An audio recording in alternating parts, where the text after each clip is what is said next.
Like the wild, wild west, it gets calamity, but D.C. don't mean Dodge City. DC don't. But Washington, D.C. has been compared to the gunslinging Dodge City of the Old West. That's because in recent years, no city exemplified more graphically the national epidemic of murder than the nation's capital. And the increasingly regular drumbeat of drug-related murders and violence in the city. By the end of 1990, there were 482 homicides in Washington, surpassing 1989's record murder toll. The city of about 600,000 has one of the highest per capita homicide rates. The city's population is about 70% black, and the violence is concentrated in poor, mostly black communities in and around the city. By contrast, much of the rest of Washington is quiet and middle and upper class. We're becoming very, very old, very, very rich, and very, very poor. The middle class is becoming a dinosaur in the city. And many of the middle-class residents who remain in Washington are saying they won't pay higher taxes to solve the city's problems.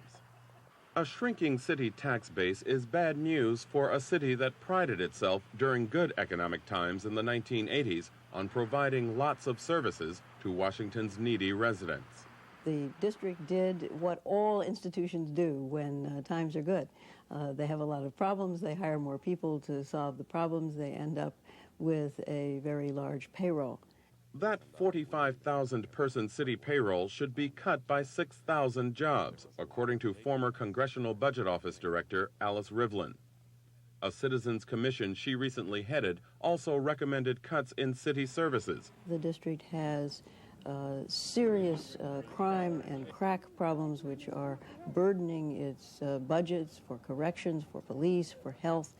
So it has had escalating expenditures, and now the boom is over. The revenues are not rising anymore, and a gap is opening between the revenues and the spending, and something has to be done about it. It bothers me that the poor and the underprivileged are not receiving the kinds of programs and the services that they need. And they will probably even receive less. Welcome, Madam Mayor. Those problems and more are now the chief responsibility of Sharon Dixon, the 46-year-old divorced mother of two who left her job as an executive with the local power company to run for mayor. Her election was widely dubbed a mandate for change. The people of the District of Columbia have spoken. And the message is clear. They have said it is time to clean house. Washingtonians wanted change after the summer-long cocaine possession trial of former Mayor Marion Barry. Yes, we will is more than a theme for a day. It is an attitude and an ethic we must embrace to move our city beyond the troubles of drugs and crime, racial polarization, and the mounting financial problems. What the people of Washington want most is an honest deal. The last thing I think that should happen in this city or any other city is that its very, very basic structural problems get camouflaged by a mere election. But Howard University political science professor Alvin Thornton says Washington's new mayor does have an opportunity to improve the city. There are things that a mayor can do. Certainly a mayor can provide an environment in which people can collectively struggle to change these things. Gary Hankins, a 20-year veteran of the city police force and one of its labor union leaders, says public safety in Washington is at its historical worst. People realize that there is something fundamentally wrong with what's going on here in this city, and I believe all over the country. They see that the police don't seem to be able to do anything. There are not enough cops around when they call a police officer they get a busy signal on 911, or the police arrive 2 hours later to take a report. Many of the kids we deal with today, and young adults, aren't immoral, they're amoral. They don't have a grounding in what would create a conscience. They see shooting a fellow drug dealer or shooting a customer who doesn't pay as just doing business, just like a Wall Street trader does a hostile takeover. They sincerely don't see a difference. Mayor, right now, who controls the streets, especially in the late evening hours, the cop or the crook? I'd say that I wouldn't say the crooks control it. I'd say they just keep us very, very busy. We know a lot about violence, but we haven't been able to develop overall comprehensive strategies. And, says Washington Police Chief Isaac Fullwood, while those strategies are being developed, homicides are following a disturbing trend. The murderers, the people that are being murdered, are younger. The average age is about 27.5 years. It is, in fact, a black male. The number of people that are being arrested for murder are, in fact, getting younger. Most of the murders still revolve around drugs and fights over territory and turf. I used to carry guns, and I done had guns stuck in my mouth, and I was scared to death of it, you know, but it's all a part of that life, living on the street, dealing drugs, the fast life, you know, but easy come, easy go, and that's how it is. Curtis Artis, known as Foots, once was part of that life. He has seen firsthand the violence that is centered in and around Washington's predominantly black, predominantly poor neighborhoods. Basically, what we want to do with this meeting is kind of pinpoint activities and stuff. An ex-convict at 21, Artis now works with other Washington young people on an anti-violence task force sponsored by Police Chief Fullwood. In a lot of broken homes, a young person tends to see things that they shouldn't see. You know, like an uncle or father robbing people or doing things like that. So a young guy, he'll grow up thinking, well, if my father can do it, I can do it. Geneva Barr also has lived with the violent realities present in many Washington neighborhoods. Recently, Barr took over the care of 2 of her grandchildren. Their mother, Barr's daughter, is a drug addict who Barr has banned from the home. A social worker told Barr her daughter's welfare checks could be made payable to Barr, but to do so, she would have to file a formal action against her daughter. It's not easy. If anybody thinks it is, it's not. But you have to come to the point where you have to use tough love, and it's tough when you use it. You know, it's tough.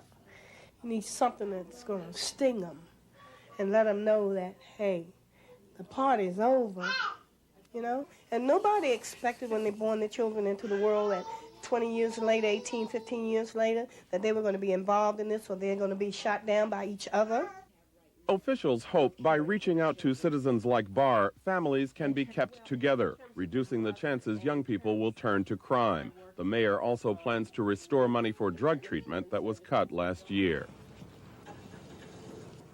And like cities nationwide, Washington is returning to an old way of policing, the cop on the beat. Officer George Bellinger supervises beat officers who work with residents of violence-plagued neighborhoods like this public housing development. What we are trying to do now is to try to get them to understand that the police department is not against them, that we're working together as a team in the community where we can bridge that communication gap, where we can set up programs for the kids, where we can give them some outlet. Washington officials also have invested great hope in direct citizen action, like neighborhood patrols by members of the Nation of Islam and other groups, as a critical tool in regaining control of the streets.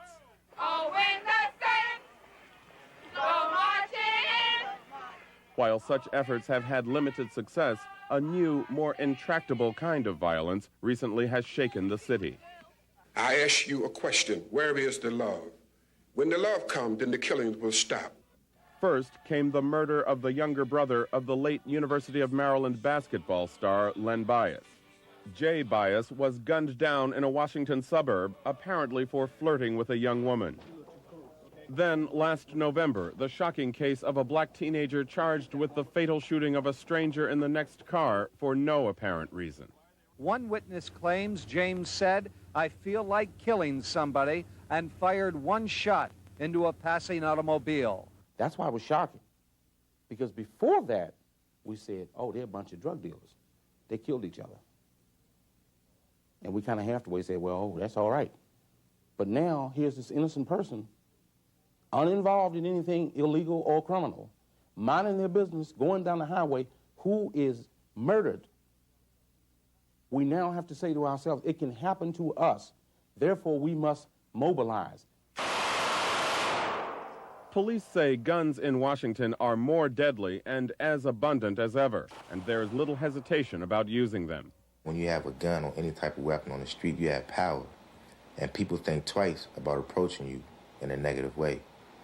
So then when you got two people that got a gun and they're arguing with one another, they really don't care, you know. They say, he got a gun, well, I got a gun too, so what does that mean?